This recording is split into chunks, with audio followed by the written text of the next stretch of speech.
This is it, everyone. It's now officially winter, and not because that's what my calendar says, but because it was -7 degrees last night. That would be Celsius degrees, the superior of the degrees. 107 days, Dave. 107 days until spring. I guess you have plenty of time to detail the bike now, huh? Welcome back to Long Way Home, everyone. The place where getting your motorcycle news is easier than finding a new model without electronics, but not by much.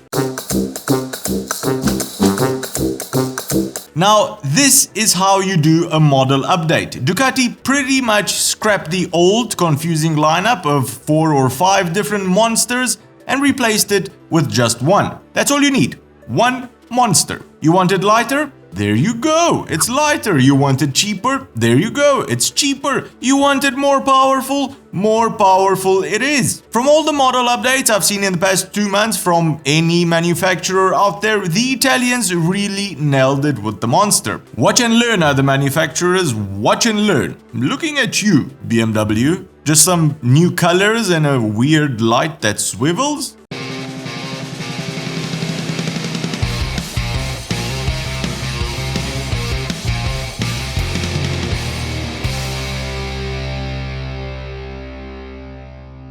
The old Monster lineup, up to and including 2020, consisted of 4 different models ranging from 73 horsepower to 147 horsepower. Ducati has thinned that down to just one Monster with a special Plus version, but that one only has an extra tiny screen around the clocks and a body-colored pillion seat cover and the price difference of $300, so you can feel all special inside. But for all intents and purposes, moving forward, there is only one Monster now. Redesigned pretty much from the ground up, weight reduction, or as the Italians call it, a ristretto, was the motto for this new generation. A massive 18 kilograms, almost 40 pounds were slimmed down, and this kind of weight reduction is pretty much unheard of in motorcycling. If companies manage to shed off a few kilograms every iteration, we call it a good day. But more often than not, bikes actually gain weight. To achieve this weight loss, the Italians firstly took out the old heavy trellis frame and replaced it with the Panigale-derived lightweight aluminium front frame,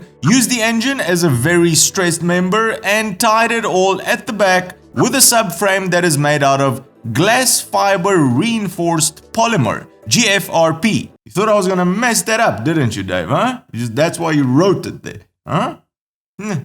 Bad luck. Shame on you. Don't put such difficult words there.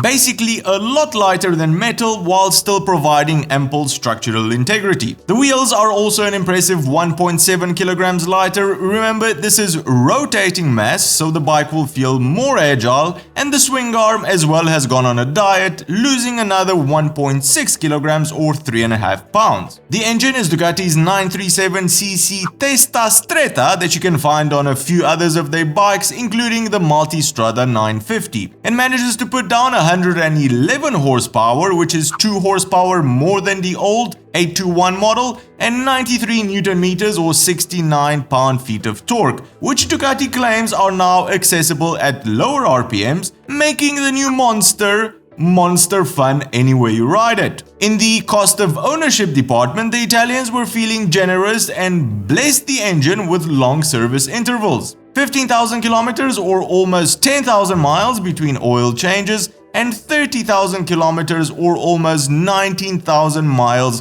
between valve adjustments. But don't get too excited here, this is still an engine made by Italians sitting in an Italian bike. That's all I'm saying, just nothing more. They get temperamental, Dave, they throw their tools around. I've seen it. In the electronics department, you find your usual combination of toys and rider aids, a Ducati-style full-color TFT dash, LED lights all around, an up and down quick shifter, and your usual array of launch, wheelie, and traction control. This bike was built to be just a ball of pure fun. Get on it, start it up, and enjoy the actual act of motorcycling, which is most probably why the Italians didn't pack it with electronics like Bluetooth connectivity, nav, etc. Just get on it and get lost.